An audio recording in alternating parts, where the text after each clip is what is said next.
Arctic பனிப்பாறைகள் உருகுதோ இல்லையோ, ஆனா உலகத்துல அமெரிக்காவோட ஆதிக்கம் பனிப்பாறை மாதிரி ரொம்ப வேகமா உருக ஆரம்பிச்சிருக்குன்னு தான் சொல்லணும்.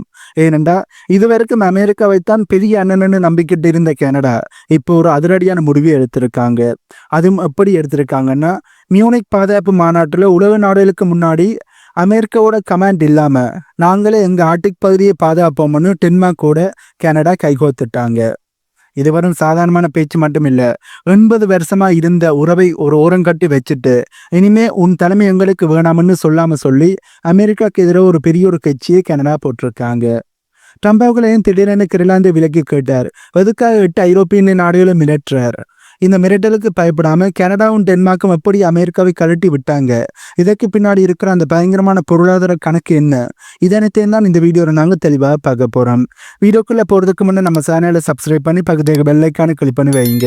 அப்போ தான் நான் போடக்கூடிய வீடியோஸை நீங்கள் உடனுக்குடன் பார்க்க முடியும். வாங்க போய் வீடியோக்குள்ளே போகலாம். ட்ரம்ப் அவர்கள் திடீரென ஒரு குண்டை தூக்கி போட்டிருந்தார். டென்மார்க் கையில் இருக்கிற கிரிலாந்து தீவை அமெரிக்காவுக்கு கொடுத்துருங்க, இல்லை உங்கள் மேலே பயங்கரமான வரியை போடுவேன்னு மிரட்டினார். சும்மா மிரட்டலோட நிறுத்தாம தேவைப்பட்ட இராணுவத்தை கூட இறக்கும்னு சொன்னதுதான் ஐரோப்பிய நாடுகளை அலற வச்சிருக்கு. யோசிச்சு பாருங்க, டென்மார்க்குக்கும் அமெரிக்காவுக்கும் ஒரே கூட்டணியில இருக்கிற பிரான்ஸ், அதாவது நேட்டோ கூட்டணியில இருக்கிற பிரான்ஸ், ஒரு ஃப்ரெண்டு இன்னொரு ஃப்ரெண்டோட நிலத்தை புடுங்குவேன்னு சொன்னா அது எப்படி இருக்கும்? இதனாலதான் மற்ற 8 நாடுகள், அதாவது ஜெர்மனி, பிரான்ஸ், இங்கிலாந்து எல்லாம் சேர்ந்து டென்மார்க்குக்கு சப்போர்ட்டா நிற்க ஆரம்பிச்சிருக்காங்க. 80 வருஷமா அமெரிக்காவோட கையை பிடிச்சு நடந்த கனடா இப்போ ஏன் கையை உதறி விட்டுட்டு வெளியே வராங்க? இதற்கான கேள்வியும் கண்டிப்பாக உங்களுக்கு எழும்பும். மேன் இப்படி செய்கிறாங்கன்ற கேள்வி கண்டிப்பாக உங்களுக்கு எழும்பும். இதற்கு பின்னாடி ஒரு பயங்கரமான பொருளாதார ரீசன், அதாவது எக்கனாமிக் ரீசனானது இருக்கு. நம்ம ஊரில் கடன் வாங்குற மாதிரி இல்லாமல் ஒரு நாட்டோட கடன் சுமையை ஜிடிபி, அதாவது மொத்த உள்நாட்டு உற்பத்தியை வச்சு தான் கணக்கு போடுவாங்க. அமெரிக்காவோட மொத்த கடன் எனக்கு எவ்வளவு தெரியுமா? அவங்களோட ஜிடிபியில 120% மேலே போயிருக்கு. அதாவது அவங்க சம்பாதிக்கிறதை விட அதிகமான கடனை வச்சிருக்காங்க. ஆனா கனடாவை எடுத்து பாருங்க, அவங்களோட நிகர கடன், அதாவது நெட் டெப்ட் வெறும் 14% தான். இது G7 நாடுகள்லயே ரொம்ப கம்மியான ஒரு அளவு. அமெரிக்காவோட வட்டி மட்டுமே வருஷத்துக்கு 2.1 ட்ரில்லியன் அமெரிக்க டாலர்ஸா போகுது. இந்த நிலைமையில அமெரிக்காவால் ஆர்டிக் பாதுகாப்பை கவனிச்சிக்க முடியாது என்பது கனடாக்கு நல்லாவே தெரிஞ்சு போச்சு. இன்னும் ஒரு ஷாக்கிங்கான டேட்டா என்னன்னா, கனடா கடன் வாங்குற வட்டி விகிதம் அமெரிக்காவை விட 1.2% கம்மியா இருக்கு. 1870க்கு அப்புறம் இப்பதான் இவ்வளவு பெரிய ஒரு கேப் வருது. இதோட அர்த்தம் என்னன்னா, உலக சந்தை அமெரிக்காவை விட கனடாட்டை தான் அதிகமாக நம்புது. அதாவது உலக சந்தை, உலக மார்க்கெட், குளோபல் மார்க்கெட் ஆனது அமெரிக்காவை விட கனடாவை தான் அதிகமாக நம்புறது என்பது தெளிவாக தெரியுது. ட்ரம்ப் கிரிலாந்து அமெரிக்காவுக்கு கொடுத்துருங்க, இல்லைன்னா போர் நடக்கும்னு சொன்னப்போ கனடாவோட பிரதமராக இருக்கிற ஜஸ்டின் ட்ரூடோ அவர்கள் ஒரு விஷயத்தை யோசிச்சிருந்தார். இன்னைக்கு டென்மார்க்கை மிரட்டுற அமெரிக்கா நாளைக்கு கனடாவோட ஆர்டிக் எல்லையை மிரட்ட மாட்டார் என்பதுக்கு என்ன நிச்சயம்? அமெரிக்கா ஒரு அன்ரிலையபிள் அலை, அதாவது நம்பிக்கை இல்லாத கூட்டணியா மாறிட்டாங்க என்பதை அப்போது யோசிச்சிருந்தார்கள். இப்போ இருக்கிற மார்க் அவர்களும் அதைத்தான் யோசிச்சிருந்தார். இதனாலதான் அவன் நம்ம வீட்டுக்குள்ள நுழையிறதுக்கு முன்னாடி நாமளே ஒரு தனி டீம் போடுவோம்னு கனடா முடிவெடுத்திருக்காங்க. இதனாலதான் டென்மார்க்கோடு இணைந்து கனடா புதிய ஒரு பாதுகாப்பு ஒப்பந்தத்தை ஏற்படுத்தி இருக்காங்க. இந்த ஒப்பந்தத்தின் படி இனிமே ஆர்டிக் கடல்ல வர்ற உளவு தகவல்கள் அமெரிக்காவோட கட்டுப்பாட்டுக்கு இருக்கின்ற நோர்லாண்டுக்கு போவாது. கனடாவும் டென்மார்க்கும் தனித்தனியா சர்விலைன்ஸ் பண்ணுவாங்க. ரொம்ப சிம்பிளா சொல்ல போனா, உங்க வீட்டுக்கு செக்யூரிட்டி போடணும்னா பக்கத்து வீட்டுக்காரனை நம்புறதை விட நீங்களே உங்க சொந்த காசுல செக்யூரிட்டி போடுறதான் புத்திசாலித்தனம். அதைத்தான் இப்ப கனடா பண்ணிக்கிட்டு இருக்கிற வேலை என்றே சொல்லலாம். இப்ப நாங்க ஜெர்மனியோட மியூனிக் நகரத்துக்கு வருவோம். இங்க வருஷம் ஒரு பாதுகாப்பு மாநாடு நடக்கும். வழக்கமா அமெரிக்கா தான் அங்கே ஹீரோ மாதிரி கெத்தா நிற்பாங்க. ஆனா இந்த தடவை நிலைமை தலைகீழா மாறி இருக்கு.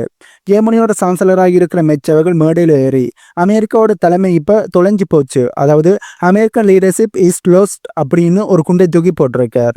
அதுக்கு அங்கே இருந்த மற்ற ஐரோப்பிய நாடு தலைவர்கள் எல்லாருமே எழுந்து நின்று கை தட்டுறாங்க. யோசிச்சு பாருங்க, அமெரிக்காவோட முகத்திலேயே உங்களை எங்களுக்கு பிடிக்கலன்னு சொல்ற மாதிரி ஒரு சூழல் தான் இங்கு எழும்பி இருக்கு. சரியா இந்த நேரத்துல தான் கனடா ஒரு குண்டை தூக்கி போட்டிருக்காங்க. நாங்க டென்மார்க்கோட சேர்ந்து ஆர்டிக் பாதுகாப்பை பலப்படுத்த போறோம்னு கனடா தரப்புல இருந்து அறிவிச்சிருக்காங்க. இதே முக்கியமான வழக்கமா இதுல அமெரிக்காவும் சேர்த்துப்பாங்க. ஆனா இப்போ அமெரிக்காவை தவிர்த்துட்டு அமெரிக்காவோட தலைமை எங்களுக்கு வேணாம்னு ஒரு தனி ஆர்டிக் பாதுகாப்பு கூட்டமைப்பை உருவாக்கி இருக்காங்கன்னு தான் சொல்லணும். இங்கதான் ஒரு சுவாரஸ்யமான விஷயம் நடக்குது. ட்ரம்ப் முதல்ல மிரட்டுவார், அப்புறம் எல்லாரும் எதிர்த்து நின்ற உடனே அப்படியே பின்வாங்கிடுவார்.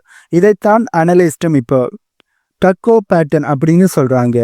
முதல்ல ட்ரம்ப் மிரட்டினார், உடனே 8 நாட்டோ நாடுகள் தங்களோட ராணுவத்தை கிரீன்லாந்துக்கு அனுப்பி வச்சு டென்மார்க்குக்கு சப்போர்ட்டை கொடுக்க ஆரம்பிச்சார்கள்.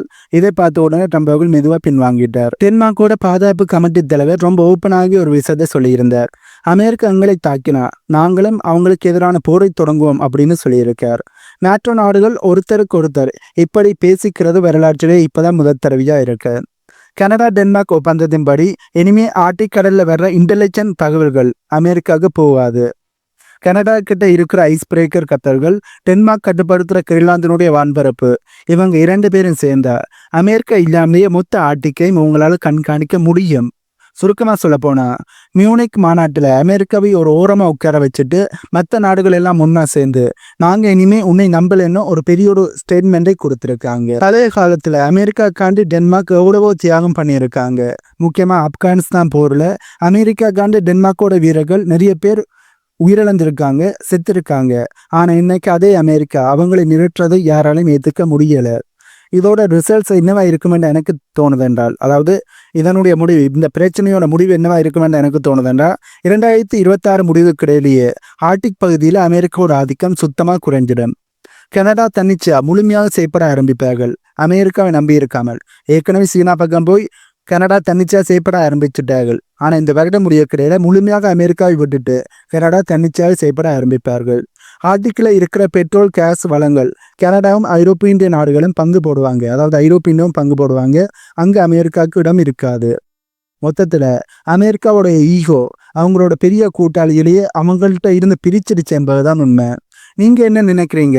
கனடா எடுத்த இந்த முடிவு சரிதானா? உங்களுடைய கருத்துக்களை கீழே கமெண்ட்ல சொல்லுங்க. ஆனால் அமெரிக்கா இப்ப சுத்தமா மற்ற நாடுகள்ல இருந்து தன்னைத்தானே தனிமைப்படுத்துற நடவடிக்கையில் ஈடுபடுறாங்க என்பதுதான் உண்மை.